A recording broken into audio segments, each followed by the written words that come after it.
Pearland, traditional naturopath, healer, and whole food expert, here with our holistic show streaming live to you right at this very moment from the Natural Health Clinic. And this evening we're going to be talking about something that's quite common, unfortunately, and that is anxiety.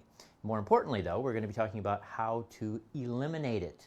You know, so many times people start using different things such as perhaps alcohol or cigarettes, drugs. They could either be legal medication or illegal as coping mechanisms in order to deal with the anxiety that they feel. Those things are helpful perhaps at not feeling the anxiety that the person may have, but they don't do anything for addressing the underlying causes as to why their body is expressing the symptom of anxiety to begin with. And all during our presentation this evening, that's an important thing to keep in mind, is that anxiety is nothing more than a symptom, a sign that there is dysfunction within your body, that there are certain organ systems or perhaps hormonal glands or maybe even brain systems that are in effect crying out for help, so that hopefully you will listen to them and be able to address the situation. So we're going to be talking about what those things are. But first, let's clarify something that oftentimes gets confused, and that actually is the differentiation. Here, let me go ahead and get this shot out of here. And that actually is the differentiation between worry and anxiety. Many times those words are used interchangeably, and actually they aren't. So in fact, when someone worries, that actually is about thinking of things in the past, past decisions or things that may have occurred, and they're worrying about if they did the right thing or what the outcome was. Anxiety is actually about things in the future, things that could happen, might happen, not here yet, but nonetheless could happen in the future. If you think about that, no matter if there is worry or if there is anxiety, what that person is not doing is just simply living in the present. And that actually is one type of mindset that you can start disciplining yourself with, teaching yourself, so that you can have less worry or less anxiety, either of which you tend to have. Some people tend to be more worriers, some people tend to have more anxiety. So that's just something very important to keep in mind. So one of the most common things that actually creates anxiety, and in fact there's papers coming out, research studies showing that this is the case, is changes within the glucose level. So glucose equals sugar, so that means sugar within the blood. So changes within glucose levels of the blood actually disrupt brain function. And we actually all know this already. We don't have to have research papers telling us this. And you might say, well, how's that? I didn't realize that. That's very interesting. Well, let me ask you, have you ever missed a meal or had a long period of time, many hours between meals, and you start feeling irritable, you start feeling shaky, just overall, you don't feel nearly as well as after you had eaten? Well, you're experiencing a change in your glucose level. Specifically, it's lower glucose at that point within the brain. And your brain is the organ that requires the most stable glucose levels and actually the most energy at any one time, far more than our other organs within the torso. So when the blood sugar levels begin dropping within the brain, then we're going to have potentials of mood swings. We're going to have potentials of feeling more irritable, less ability to adapt to mental stimulation. So that means if there's deadlines that are coming up, then we're going to have less ability to deal with that type of stress, and we're going to tend to worry about things.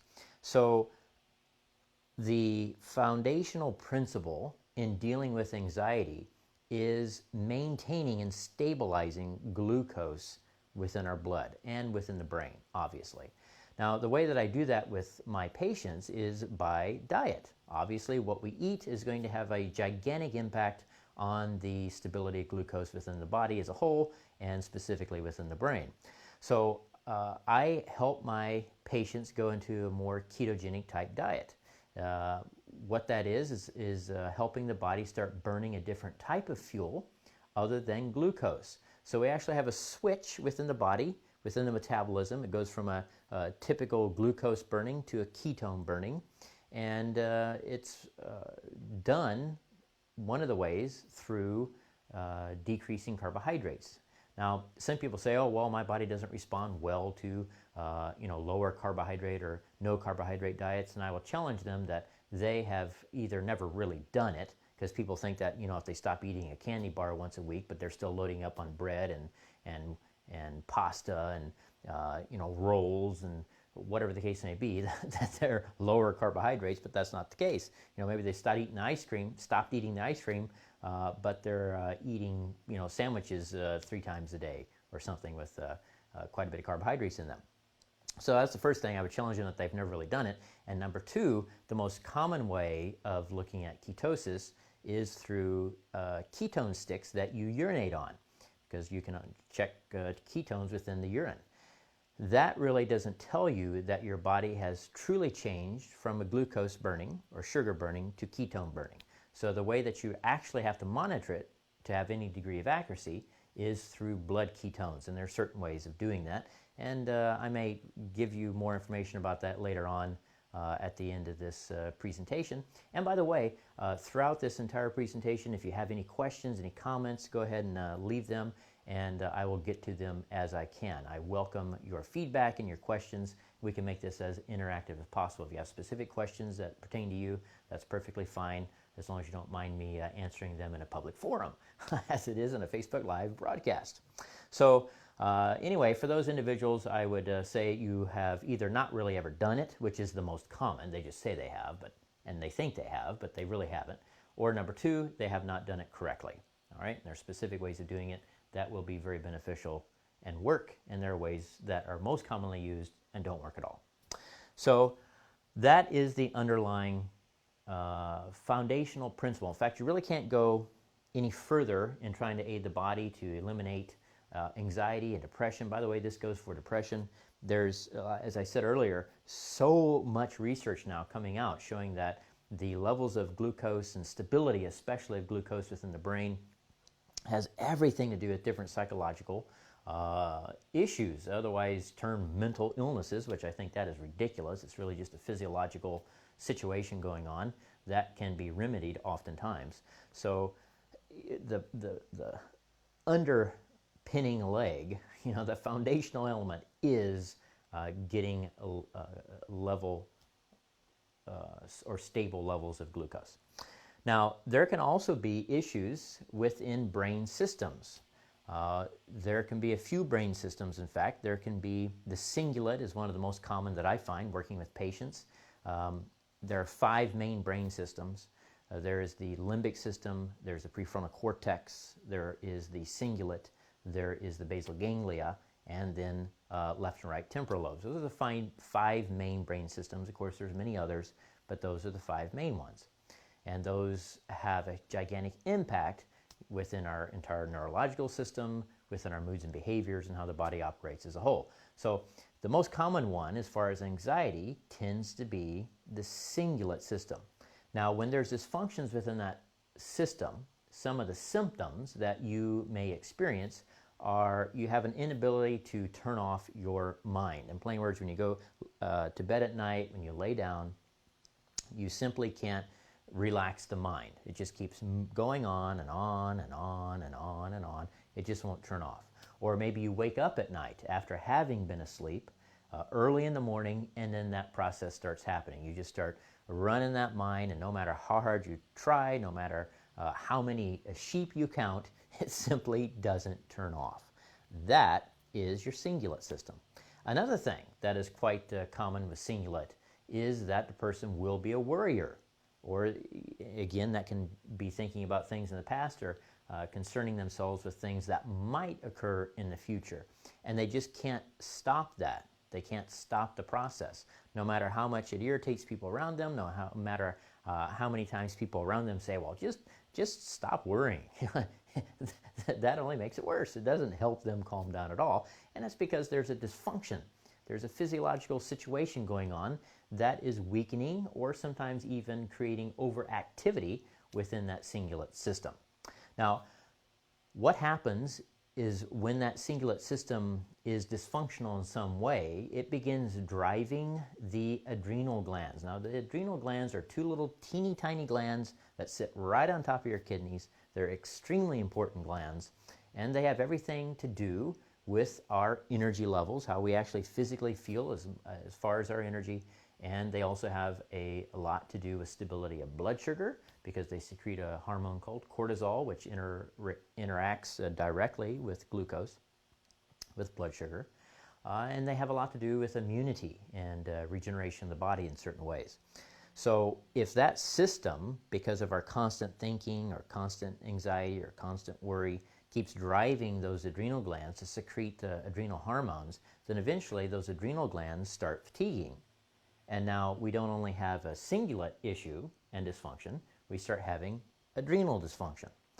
And when you get into the hormonal system, then that system starts working closely with other glands, meaning when one gland starts having a problem, then the longer that gland has a problem, it's going to start creating issues with other glands as well. So commonly, when you have issues for a long-standing period of time with your adrenal glands, that's either going to begin disrupting several different ones. Actually, it could be a pituitary gland, which is a gland in your brain.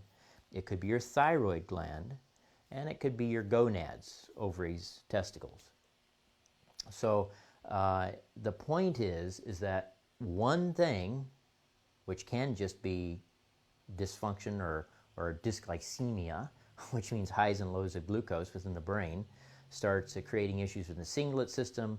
Now you can't stop thinking, you can't relax mentally. That begins fatiguing the adrenal glands become fatigued, and now you have a thyroid issue. Okay? So what happens typically in the American medical system? Person goes to the medical doctor and say, oh, I'm tired all the time. I have a lot of anxiety, so maybe a little depression in there, so they're going to get an antidepressant. They're going to put on anti-anxiety medication, right? I mean, this happens. They're going to have their thyroid checked, and now their thyroid gland is having an issue, and so now they're put on thyroid medication. So they're having all these medications, and they're not addressing the core issue at all. They still go home. They still try to go to sleep at night, but yet they can't turn off their mind, or they do go to sleep eventually, and they wake up, and they still can't turn off their mind. They have issues with insomnia and sleep problems. They haven't gotten rid of that, so now they take Ambien. Of course, that just knocks them out artificially and creates zombie-like dreams. It's very scary how it affects the brain and the nervous system. So they have to start dealing with that situation. But they still haven't addressed the underlying problem, which is glucose levels in the brain are dropping because their diet sucks. Their diet stinks. And no one has helped them address the diet problem. Or they think they have, but they really haven't. They haven't dealt with an expert who is very well versed in using diet as a form of medicine. Diet is the best form of medicine if it's used correctly and with experience. So that's what usually happens. Now, sometimes as well, that it's not just the main thyroid. So what I mean by that is when you go into the medical doctor, your thyroid could be an issue, and it could be a central one to why you're having stress or anxiety, but it tests just fine within that range that they're looking for. Well, there's several things that could be going on in that situation. One, it could be that there's entirely different kind of a thyroid situation. Could be an autoimmune thyroid situation, such as Hashimoto's, and there's specific ways of dealing with that, but they're similar. As what we've already talked about, believe it or not, underlying core principle is making sure that you have the proper form of diet.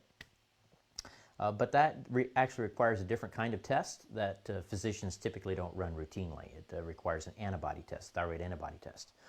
Or it could actually be parathyroid, which that is hardly ever looked at. It's not very well understood overall.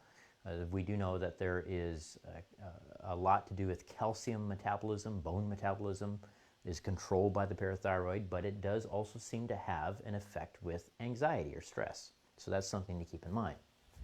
I need to wet my whistle here because I'm talking and not being quiet for a second. All right. So parathyroid, and when there's a parathyroid issue, that you may or may not get medication for that. For one thing, it just doesn't really show up. But there's a lot of nutritional support, nutritional supplements that can support parathyroid, and for that matter, thyroid gland as well. Be careful though with iodine. A lot of people want to take iodine supplementation, potassium iodide or whatever the case may be, maybe kelp, because they know it has naturally occurring iodine in it. But you really need to be careful doing that. The reason being is that if you have Hashimoto's, that autoimmune thyroid disease that I mentioned earlier, that can actually ramp up certain effects of T helper cells or immune cells that can destroy more thyroid tissue than if you were not taking the iodine. So in certain situations, you need to be very careful, make sure you know what's going on before you start doctoring yourself with different kinds of supplementation. Or you can come here to the Natural Health Clinic, let me test you with nutrition response testing and find out exactly where the dysfunctions are and what your body needs in order to balance those areas. Now, the other things that can be creating problems within the system, that the symptoms become anxiety, are actually organs. So the most common organ that can be dysfunctional is your kidneys. Now, isn't that interesting? Because we already talked about the adrenal glands, those little bitty glands that sit on top of your kidneys.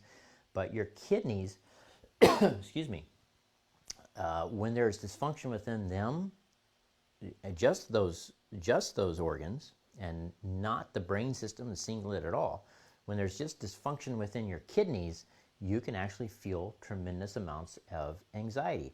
It's because there's actually an endocrine involvement with those organs, but there are ways of supporting kidney function. There's ways of helping the kidney tubules not become so inflamed and to actually have better efficiency at removing toxins within the urine. So there's a lot of support for that. And the other organs that can be affected as well and create anxiety are the liver.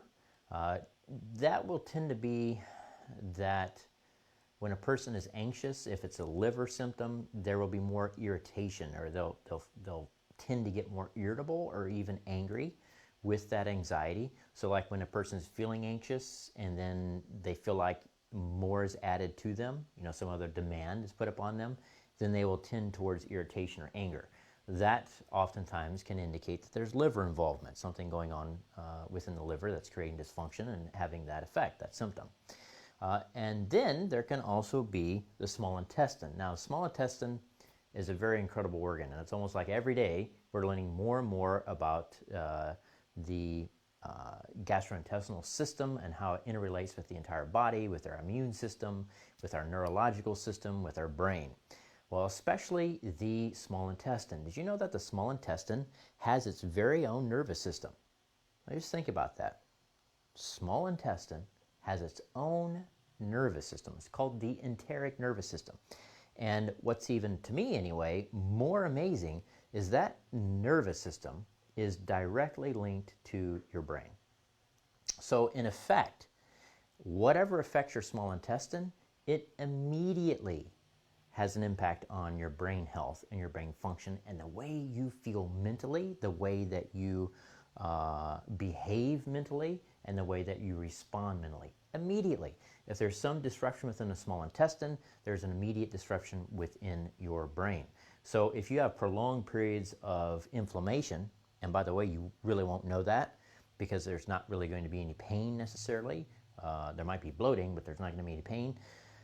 So you may very well not know that you've had small intestine inflammation for literally decades, literally decades. And that can be at the root of your depression, for example, or at the root of your anxiety disorders or panic disorders for that matter. So again, if you think about it, what does our small intestine do? Well, it begins to break down and absorb and metabolize and utilize our nutrients. So what do you think is the underlying principle of helping regenerate and repair that small intestine? You figured it out, right? It's diet. So it goes back to diet. What we have to do is remove pro-inflammatory types of items from our diet so that it can allow the small intestine to calm down, get the immune cells in there to complete the inflammatory process and finally regenerate that tissue that's inflamed. And then the anxiety and the neurological effects will be calming down as well.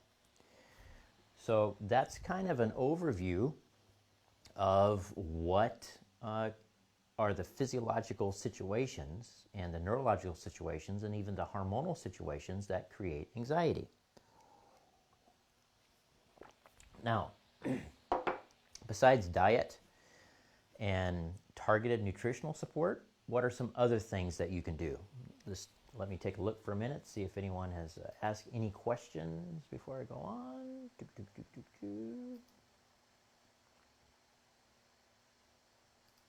Hold on, guys.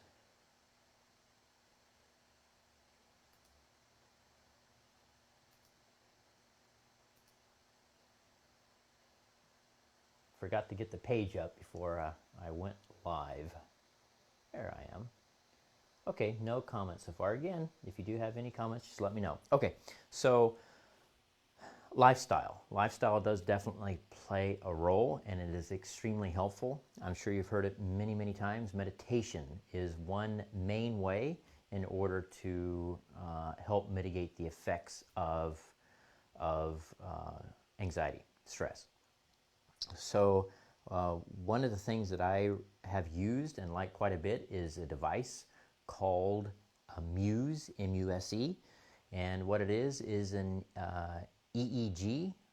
So it actually reads brain waves. You put it on your head and links in with an app on your phone, and in real time during your meditation you can actually track your brain waves and what's happening and know when you are and are not within a meditative state, a relaxed state. So it really helps train you. It's one of the best things that I've ever come across. I will post links in the comments section as far as the Muse, more information on that. So that's one of the things I do recommend and use myself. Now, another very simple method for meditation, but you have to be consistent with it, is that you simply take 5 to 10 minutes within your day when there are no distractions whatsoever. It can be just before you get out of bed or as you're trying to go to sleep. It's one thing you can do. And you find a word, one word, and you mentally repeat that word over and over and over and over and over for that entire 5 to 10 minute time. That will also help turn off that thinking and allow the body and the mind to begin relaxing. So what are some other things as far as lifestyle that you can do? Well, another important thing is to reduce electromagnetic frequencies. What are those, you say? Those are any kind of radio frequencies from Wi-Fi, electronic devices, mobile devices, etc., etc., etc. in your home. One of the easiest ways to give your body a break from those electromagnetic frequencies is simply at night to turn off your wireless networking systems. So the way that you can easily do that, because they're typically plugged into a wall outlet, is that you can purchase a power strip and just simply turn the power strip off. Put everything in the power strip, your network and your computer and whatever that may be, your router, and then at night, before you go to bed, just turn it off. And in the morning, turn it back on. So that period of time that you're sleeping, at least to some degree, you've mitigated some of the electromagnetic frequencies that would otherwise not allow your cells and DNA to repair during the night. That's specifically how those radio frequencies affect the body. They don't allow replication of your cells and your cells to regenerate fully. So, if you only have your cells regenerate 80% correctly, or even 90% correctly, then that means that there's 20% or 10% degeneration over the length of time that you keep allowing that situation to occur, which for most has been, how many years have you had a Wi-Fi or mobile device on your nightstand? So it really does affect the body and can create feelings of stress and anxiety as well, believe it or not. So reduce EMF. Another thing that can really help you control anxiety is to just simply go out in nature. Take walks, take hikes, be in nature. Very important. Another thing that actually is important is something called earthing or grounding. And as simple as going out in your backyard, bare feet, no socks, no shoes, and putting your feet in the grass, staying there for a few minutes. That's called earthing. That actually helps your body go into a certain nervous system situation or nervous system dominance. It's called parasympathetic dominance. You don't have to do it for very long, just a few minutes. It's very, very helpful. Again, that kind of helps neutralize some of the impact of the electromagnetic frequencies that our bodies are literally inundated with on a daily, minute-by-minute basis. So just simply take your shoes off, take your socks off, go outside in the backyard, maybe not when it's real cold right now, and just put your feet in the grass, on the soil, on the ground. Not on cement, all right, but on the ground for a few minutes. Okay, other things are get hobbies. Find things that you do and then plan activities around them and do them on a regular basis, at least a weekly basis. That is extremely helpful. In fact, they've done studies with people who have simple hobbies, doesn't really matter what it is, and they found, if you've ever heard the term being in the zone, which means that all of your focus is just on whatever that activity is. They talk about many elite athletes being in the zone. It means that everything, their physicality, their neurological system, their attention is focused on that one activity that they're doing. That people who have a hobby experience that same thing, that they get into the zone. Well, when someone is in a zone, that actually helps their nervous system relax. It actually allows their mind to divert from what they're typically concerned about, being anxious over, to just focus on that one thing, and it really helps the body and the mind overall to relax. So simply just find a hobby. It doesn't matter what it is, gardening, whatever the case may be. Now, another thing that can be helpful is exercise, but it can especially be helpful if exercise happens to be a hobby for you. For some people it is. Some people really enjoy exercising. That's perfectly fine, but I would caution you against over-exercising in those cases. You don't want to exercise so much that it begins stressing your body. You can actually tear down and oxidize your cells to the point that exercise actually becomes quite detrimental as opposed to beneficial. So don't overdo it, okay? Now, going back to diet, you may be asking, well, how can you eat or what should you eat? I tell everyone, first thing to do, eliminate grain. So that's wheat, rye, barley, spelt, rice, oats, and also throw corn in there as a grain. Many people consider it vegetable, but I'll throw it in there as a grain. So eliminate your grains. Eliminate your sugars. That includes the natural sugar. Oh, but it was a natural sugar. Oh, but it was organic sugar. I don't care what it is. All right? A sugar is a sugar, and it affects the glucose. A grain, once they metabolize, very much affect glucose. Get rid of them. Number one thing. That's not even getting into ketosis at all. That's just eating more healthfully. And it's not a matter of eating less or limited amounts. The thing is, so commonly we hear about everything. Oh, well, everything in moderation. Everything in moderation. Well, let me ask you a question. Do you want to have mediocre health? Do you want to have mediocre health? Or do you want to have great health? Well, if I were to answer that question, I want to have great health. All right? Definitely. I mean, who wants to be, mediocre is fine with me. I don't care if I have a little bit of a problem. I don't care if I'm a little fat. I don't care if I have a little disease. It's okay. Everything in moderation. See, that's the point. Moderation equals mediocrity. Moderation equals mediocrity. So if you want mediocre health, that's great. Just practice moderation. That's exactly what you get, except the problem is that once the disease processes occur and lead into disease and become disease, then it's only downhill from there, and you won't even have mediocrity anymore. If you want to have great health, then you have to be extreme. Think about an Olympic athlete. You look at them, what they do, it seems effortless, right? And they have acquired that much skill through extreme effort, through extreme training. So if you want to be great, or as far as sports, or if you want to have great health, then you must be extreme. You cannot have great health and be moderate. Okay? So just a tip. Took me 15 years to figure that out and practicing with patients. So that's basically it. That pretty much sums everything up. And it's really quite simple. I know so many people have serious issues with anxiety and panic disorders, and I don't want to take away from the seriousness of their conditions at all. But to actually fix those conditions, it really is simple. Sometimes that's why people don't even do it, because it just seems too simplistic. Oh, well, why did my medical doctor tell me that? So it must be bunk. No, it's really the way to solve the situation. So I really encourage you to try it. Just remove the things we talked about. Start looking at overall in your diet, the amount of things that can metabolize into glucose. Remove them completely, eliminate them. Do it for 90 days. It's 3 months. Who can't do something for 3 months? It's nothing. And you'll be shocked just the act of doing that, how much less anxiety that you'll have. It may not be completely gone, because there may be targeted nutritional support that certain organs or glands or even brain systems need that you don't know or you don't have access to, but you will still feel much better. Maybe 60%, maybe even up to 75% better. Can you imagine that? Could you imagine just changing your diet, actually allowing you to have 75% less stress? It's possible, and I encourage you to try it. Now, if you think you need further help, then what you can do is you can come in and see me. We can do an initial consultation, and at that point, the entire idea of an initial consultation is for me to look at your entire case and see if a total health restoration program will actually be appropriate for you, will actually help you with your situation, your symptoms, and your conditions.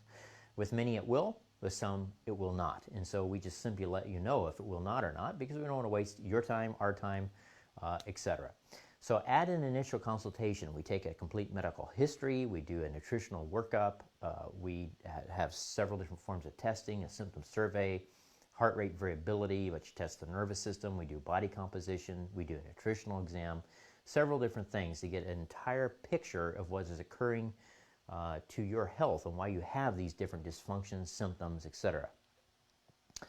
And then we do at the end of the initial consultation what's called a report of findings. So we generate an entire report for you, and I go over it together.